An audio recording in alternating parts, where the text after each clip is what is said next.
Doctor, ఇప్పుడు plastic surgery అనేది పర్మనెంటా? కొన్ని procedures permanent, jaw line reshaping కానీ, నోస్ బాగాలైపోయిన డిప్స్, ప్రతి ఒక్క పార్ట్ అనుకోవచ్చు ఫేస్ మీద, వాళ్ళు చేసుకునే ముందు ఎలాంటి కేర్ అంటూ తీసుకోవాలంటారు? Proper qualified experience.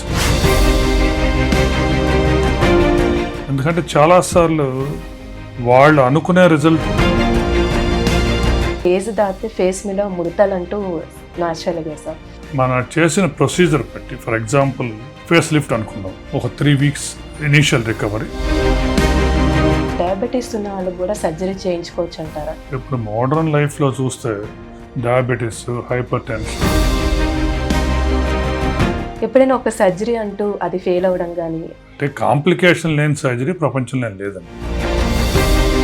Plastic surgery అంటే ఎక్కువగా హీరో హీరోయిన్స్ చేయించుకుంటూ ఉంటారు. అది చాలా common misconception. So will see right from middle class to the ultra rich. కాబట్టి ఇది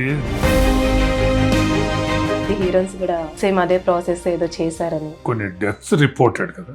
ఎందుకు అంటే